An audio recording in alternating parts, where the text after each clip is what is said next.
आइए भक्तों, आज सुनते हैं गोपा अष्टमी व्रत कथा। साथ ही जानिए पूजा विधि और महत्व के बारे में। तो एक बार बोलिए प्रेम से राधे कृष्ण भगवान की जय, लक्ष्मी माता की जय, विष्णु भगवान की जय। हिंदू शास्त्र के अनुसार गायों को भगवान कृष्ण की सबसे प्रिय माना जाता है। मान्यताओं के अनुसार जब कृष्ण भगवान ने अपने जीवन के 6ठे वर्ष में कदम रखा, तब वे अपनी मैया यशोदा से जिद करने लगे कि वे अब बड़े हो गए हैं और बछड़ों को चराने के बजाय वे गाय चराना चाहते हैं।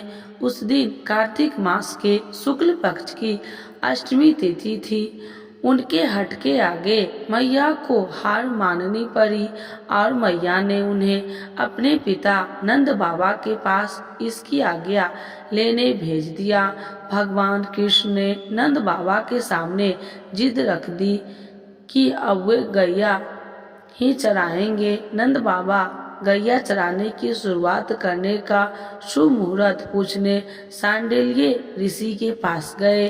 पहुँचे और बड़े आचरण में आकर ऋषि से कहा कि अभी इस समय के अलावा अगले साल तक कोई श्रेष्ठ मुहूर्त नहीं है, इसीलिए अष्टमी तिथि से श्री कृष्ण ने गाय चराने की शुरुआत की, जिसे गोपा अष्टमी के नाम से जाना जाता है। जब श्री कृष्ण ने गैया पालन शुरू किया, उस दिन माता ने अपने कान्हा को बहुत सुंदर तैयार किया, मोर मुकुट लगाया और पैरों में घुंघरू पहनाए और सुंदर सी पादुका पहनाए दी। लेकिन कान्हा ने वे पादुकाओं नहीं पहनी।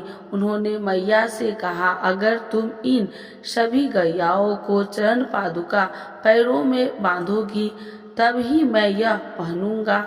मैया ने यह देख भावुक हो गई और श्री कृष्ण पैरों में बिना कुछ पहने अपने गैया को चराने के लिए ले गए और गौचरण करने के कारण ही श्री कृष्ण को गोपाल या गोविंद के नाम से भी जाना जाता है। एक अन्य पौराणिक कथा के अनुसार ऐसा माना जाता है कि भगवान इंद्र अपने अहंकार के कारण वृंदावन के सभी लोगों को अपनी शक्ति का प्रदर्शन करना चाहते थे। इसीलिए उन्होंने ब्रज के पूरे क्षेत्र में बाढ़ लाने का फैसला किया ताकि वे लोग उनके सामने झुक जाए और इसीलिए वहाँ 7 दिन तक बारिश हुई। भगवान श्री कृष्ण को एहसास हुआ कि क्षेत्र और लोग खतरे में है, अतः उन्हें बचाने के लिए उन्होंने सभी प्राणियों को आश्रय देने के लिए गोवर्धन पर्वत को अपनी छोटी उंगली पर उठा लिया। 8वें दिन भगवान इंद्र को उनकी गलती का एहसास हुआ और बारिश बंद हो गई। उन्होंने भगवान श्री कृष्ण से क्षमा मांगी। भगवान इंद्र और भगवान श्री कृष्ण पर सुरभि गाय ने दूध की वर्षा की और भगवान श्री कृष्ण को गोविंद घोषित किया, जिसका मतलब है गायों का भगवान। यह 8वां दिन था जिसे अष्टमी कहा जाता है। यह विशेष दिन गोपा अष्टमी के रूप में मनाया जाता है। गोपा अष्टमी से जुड़ी एक और कथा ये भी है कि राधा भी गायों को चराने के लिए वन में जाना चाहती थी, लेकिन लड़की होने की वजह से सभी उन्हें ऐसा करने से मना कर देते थे।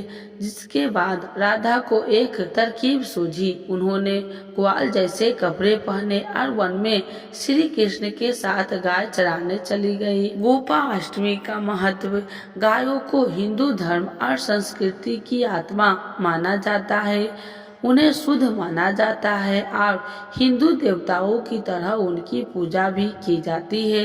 हिंदू पौराणिक कथाओं के अनुसार ऐसा माना जाता है कि एक गाय के अंदर 33 कोटि देवी देवता निवास करते हैं और इसीलिए गाय हिंदू धर्म में एक विशेष महत्व रखती है।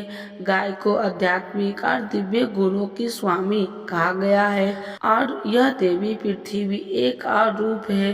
हिंदू मान्यताओं के अनुसार गोपाष्टमी की पूर्व संध्या पर गाय की पूजा करने वाले व्यक्ति को एक खुशहाल जीवन और अच्छे भाग्य का आशीर्वाद मिलता है। यह भक्तों को उनकी इच्छाओं को पूरा करने में भी मदद मिलता है।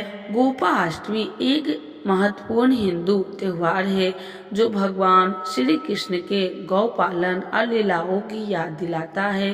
गोपाष्टमी दो शब्द से मिलकर बना है जिसमें गोप का अर्थ है गायों का पालन करने वाला या गोपाल और अष्टमी का अर्थ है अष्टमी तिथि या 8वां दिन। इसे गौपालन की अष्टमी या गोपाल की अष्टमी भी कह सकते हैं। यह त्योहार गायों की पूजा और अर्चना करने के लिए हिंदू संस्कृति में गायों को गौ माता कहा जाता है और उनकी देवी की तरह पूजा की जाती है। बछड़ों और गायों की पूजा और प्रार्थनाएं करने का अनुष्ठान गोपाष्ट द्वादशी के त्योहार के सामने है जो कि महाराष्ट्र राज्य में मनाया जाता है। तो चलिए जानते हैं गोपाष्टमी का पर्व इस साल यानी 2024 में कब मनाया जा रहा है। साथ ही जानेंगे इस दिन का महत्व और पूजा विधि के बारे में। गोपाष्टमी 2024 कब है? गोपाष्टमी हर साल कार्तिक मास की शुक्ल पक्ष की अष्टमी तिथि को मनाई जाती है। पंचांग के अनुसार इस साल यानी 2024 में गोपाष्टमी तिथि की शुरुआत 8 नवंबर रात 11:56 से होगी जो 9 नवंबर रात 10:45 तक जारी रहेगी। ऐसे में उदया तिथि के अनुसार गोपाष्टमी का पर्व 9 नवंबर को मनाया जाएगा। गोपाष्टमी की पूजा विधि। गोपाष्टमी के दिन प्रातः काल उठकर स्नान करें और स्वच्छ वस्त्र धारण करें। पूजा करने से पहले मन को शांत करें और शुद्ध रखना आवश्यक माना जाता है। अपने घर के पूजा स्थल या मंदिर को साफ करें और सजाएं। आप रंगोली बनाकर और दीप जलाकर पूजा स्थल को सुंदर बना सकते हैं। गोवर्धन पर्वत की एक छोटी प्रतिमा या तस्वीर को पूजा स्थान पर स्थापित करें। आप चाहे तो गोबर से स्वयं गोवर्धन पर्वत का एक छोटा सा मंडप भी बना सकते हैं। गोवर्धन पर्वत को सुंदर फूलों, मालाओं, रोली, चंदन और धूप से सजाएं। भगवान कृष्णा, राधा रानी, गोवर्धन पर्वत और गोपी गोपालों की स्थापित मूर्तियों का विधिवत पूजन करें। उन्हें गंगा जल अर्पित करें, चंदन का टीका लगाएं और पुष्पांजलि अर्पित करें। इसके बाद भगवान श्री कृष्ण को उनका प्रिय भोग जैसे पंचामृत, लड्डू या मीठा पकवान अर्पित करें। गोपाष्टमी के दिन गायों का विशेष महत्व होता है। यदि संभव हो तो गायों को स्नान करवाएं और उन्हें गोपाष्टमी के दिन गायों का विशेष महत्व होता है। यदि संभव हो तो गायों को स्नान करावे और उन्हें हरी घास खिलाएं। आप गायों को गुड़ या फल भी खिला सकते हैं। इसके बाद गाय के गोबर से बने उबले से गोवर्धन पर्वत की परिक्रमा करें। इस दिन गौ माता की सींगों पर चुनरी का कट्टा बांध दिया जाता है।